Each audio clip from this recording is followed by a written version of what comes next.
Hello दोस्तों, नमस्कार। मैं हूं Anju Yadav, learn with India 2024 की ऑनलाइन क्लास में आप सभी का स्वागत करते हैं। दोस्तों, आज हम लोग जीके और जीएस के महत्वपूर्ण प्रश्नों को इंक्लूड किए हैं इस सीरीज में।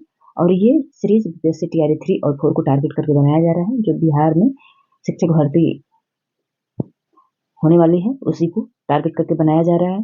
और दोस्त, हम लोग चलते हैं अपने मेन टॉपिक की तरफ। इससे पहले यदि आप मेरे चैनल पे हैं तो सब्सक्राइब करिएगा, और पुराने हैं तो लाइक और शेयर कमेंट जरूर करिएगा, और वीडियो को पूरा देखिएगा। आज ज़्यादा प्रश्न नहीं है, 10 प्रश्न है, उनका व्याख्या सहित प्रश्नों को हल करेंगे हम लोग। और ये सभी परीक्षाओं के लिए अत्यंत महत्वपूर्ण टॉपिक, मतलब जो प्रश्न है इसमें सभी परीक्षाओं के लिए है, लेकिन विशेष करके बीपीएससी टीआरई 3 को टारगेट करके बनाया जा रहा है। चलिए चलते हैं बिना समय के बाद अपने मेन टॉपिक की तरफ। आज का पहला प्रश्न है, निम्नलिखित में से किस देश में सर्वाधिक द्वीप की संख्या है? फिलीपींस में है, इंडोनेशिया में है, मालदीव में है, या क्यूबा में है? उपरोक्त में से कोई नहीं, उपरोक्त में से एक से अधिक। प्रश्न कह रहा है कि जो ये चारों ऑप्शन हैं, इनमें से सबसे अधिक किस देश में सबसे अधिक द्वीपों की संख्या है? तो इंडोनेशिया में है। कितना है? 17,508 द्वीप है।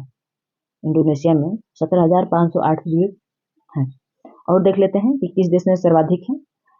तो इधर देश दिया गया है, इधर देश दिया गया है, इधर द्वीपों की संख्या दिया गया है। स्वीडन, जिसमें 2,21,800 द्वीप है।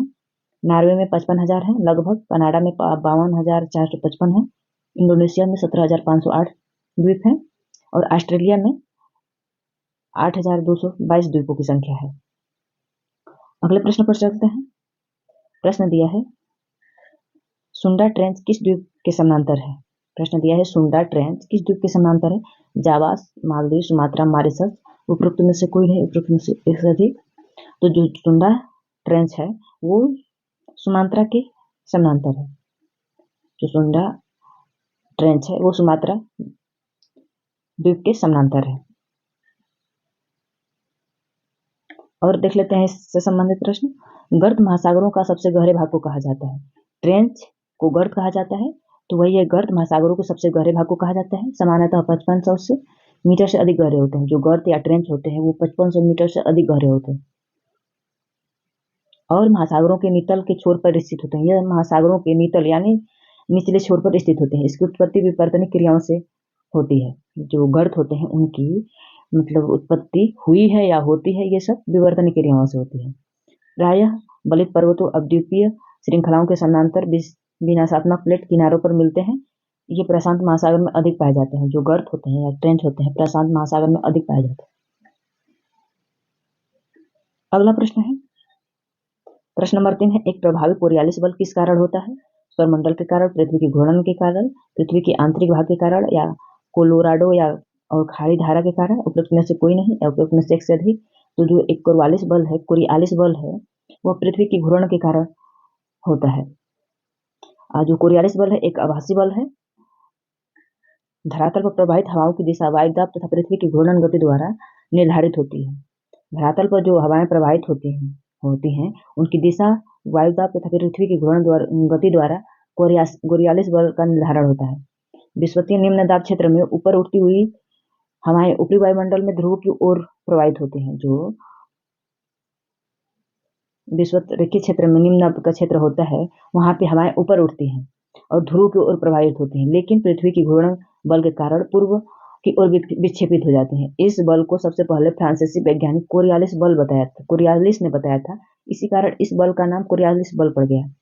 कोरियालिस बल के कारण उत्तरी गोलार्ध में पवन अपने दाईं ओर और दक्षिणी गोलार्ध में पवन अपने बाईं ओर विक्षेपित हो जाते हैं। इसे फेरल का नियम भी कहा जाता है। यह प्रभाव विषुवत रेखा पर सबसे कम और ध्रुव पर सर्वाधिक अधिक होता है। सीधा सीधा प्रश्न बन जाएगा कि जो कोरियालिस बल है दक्षिणी गोलार्ध में उनका दिशा क्या होता है? तो दक्षिणी गोलार्ध में जो कोरियालिस बल होते हैं, ये उत्तरी गोलार्ध हो गया या दक्षिणी गोलार्ध होता है। तो जो दक्षिणी गोलार्ध में है कोरियालिस बल अपने बाएं तरफ घूमती है, और उत्तरी गोलार्ध में कोरियालिस बल अपने बाएं की तरफ विक्षेपित हो जाते हैं। और जो इसका प्रभाव, कोरियालिस बल का प्रभाव विषुवत रेखा पर, जो विषुवत रेखा है ये विषुवत रेखा है 0 डिग्री अंशांश, इस पर सबसे अधिक और ध्रुवों पर सबसे अधिक प्रभावी होता है कोरियालिस बल। अगला प्रश्न है, निम्न में से किस देश में की मृत सागर के साथ भूमि सीमा नहीं है? प्रश्न दिया है कि जो ये चारों प्रश्न ऑप्शन है इनमें से कौन सा देश है जो मृत सागर के साथ सीमा साझा नहीं करता है। लेबनान, इजराइल, जॉर्डन, फिलिस्तीन, उपरोक्त में से कोई नहीं, उपरोक्त में से एक से अधिक। तो लेबनान का सीमा साझा नहीं होता है मृत सागर के साथ। लेबनान का सीमा साझा नहीं होता है। इजराइल का होता है, जॉर्डन का होता है, फिलिस्तीन का होता है। आइए थोड़ा मृत सागर के बारे में जान लेते हैं। मृत सागर को अरबी शब्द अरवैल अल मैयत से संबोधित किया जाता है। क्या कहा जाता है अरबी भाषा में? अरबैर अल मैयत, जिसका अर्थ होता है मौत का सागर। मृत सागर को साल्ट सी भी कहा जाता है।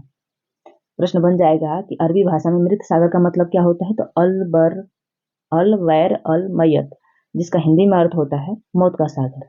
और मृत सागर को और किस नाम से जाना जाता है? साल्ट सी के नाम से जाना जाता है। अब देख लेते हैं कि साल्ट सी या मृत सागर के कौन कौन से देश स्थित हैं। यह पश्चिमी एशिया, मतलब जो मृत सागर है इसके पश्चिम में एशिया स्थित है। इसकी सीमाएं पूर्व में जॉर्डन, पश्चिम में इजराइल और फिलिस्तीन से लगी हुई हैं। यह जॉर्डन की रिफ्ट घाटी में स्थित है। इसकी सहायक नदी जॉर्डन नदी है। लेबनान की भूमि मृत सागर से नहीं लगती। अगला प्रश्न है, इल्मेनाइट जो कि भारतीय तटीय रेखा के साथ व्यापक रूप से वितरित है, किसका खनिज है? प्रश्न दिया है इल्मेनाइट जो कि भारतीय तटीय रेखा के साथ व्यापक रूप से वितरित है, जिसका किसका खनिज है? टंगस्टन का, टाइटेनियम का, गैलियम का या टिन का? तो जो इल्मेनाइट है वो टाइटेनियम का खनिज है। इल्मेनाइट एक टाइटेनियम लौह ऑक्साइड खनिज है।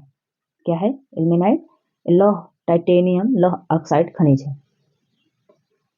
यह एक कमजोर चुंबकीय काला और स्टील ग्रे ठोस है। इल्मेनाइट टाइटेनियम का सबसे महत्वपूर्ण अयस्क है और टाइटेनियम ऑक्साइड का मुख्य स्रोत है, जिसका उपयोग पेंट, प्रिंटिंग, स्याही, कपड़े, प्लास्टिक, कागज, सनस्क्रीन, भोजन और सौंदर्य प्रसाधनों को बनाने के लिए में इसका प्रयोग किया जाता है।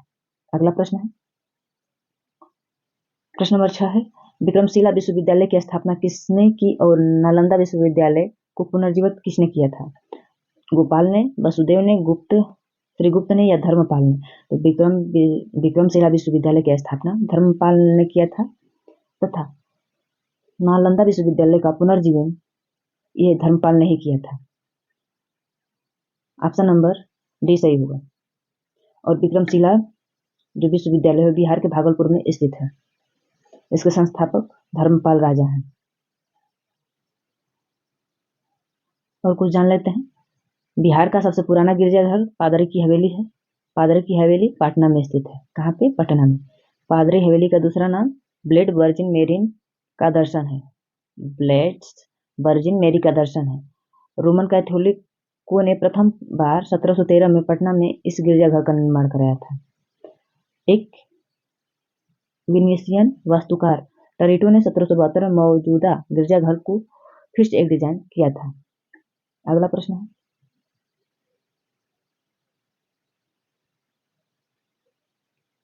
इसमें से एक प्रश्न मतलब हट गया है और फैक्ट जान लेते हैं। बिहार के चंपारण जिले में सिंचाई के लिए त्रिवेणी नहर का निर्माण किया गया है। बिहार के बारे में कुछ और जान लेते हैं। जो त्रिवेणी नहर है बिहार में चंपारण जिले में सिंचाई के लिए इसका निर्माण किया गया है और यह 1789 में शुरू किया गया था। गंडक नदी को नारायणी नदी कहा जाता है। यह मध्य नेपाल और उत्तरी भारत में स्थित है। नारायणी जो नदी है वह मध्य नेपाल और उत्तरी भारत में स्थित है। काली और त्रिशूली नदियों के संगम से बनी है। कौन? ये गंडक नदी, जो नेपाल के उच्च हिमालयी सीमा से निकलती है।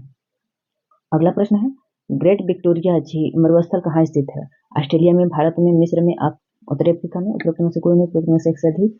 तो जो ग्रेट विक्टोरिया मरुस्थल है वो ऑस्ट्रेलिया में स्थित है। ऑस्ट्रेलिया विश्व का सबसे छोटा और सबसे कम जनसंख्या वाला महाद्वीप है। ऑस्ट्रेलिया के बारे में थोड़ा जान लेते हैं। ऑस्ट्रेलिया विश्व का सबसे छोटा और सबसे कम जनसंख्या वाला महाद्वीप है। यह दक्षिणी गोलार्ध में स्थित है। ऑस्ट्रेलिया का लोकेशन कहाँ पे है? ये 0 अंश अक्षांश है, जिसे विषुवत रेखा या इक्वेटर कहा जाता है। इससे ऊपर के भाग को उत्तरी अक्षांश और इसके नीचे के भाग को दक्षिणी अक्षांश कहा जाता है। तो जो ऑस्ट्रेलिया का स्थिति है वो दक्षिणी गोलार्ध में है। मकर रेखा इसके मध्य से होकर गुजरती है।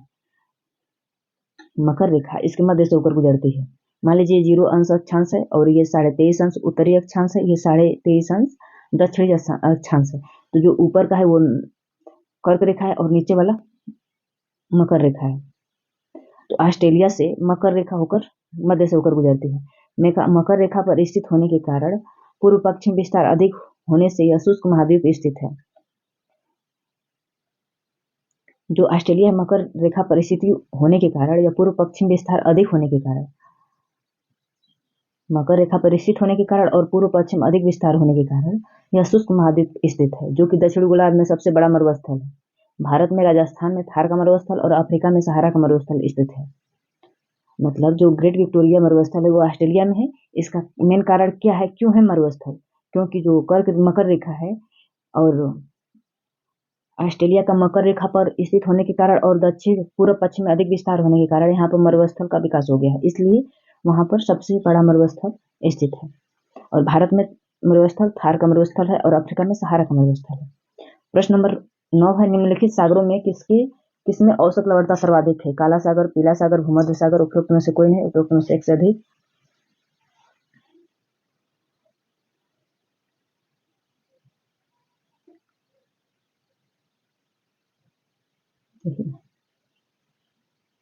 निम्नलिखित सागरों में किसमें औसत लवणता सर्वाधिक है? तो काला सागर, पीला सागर, भूमध्य सागर।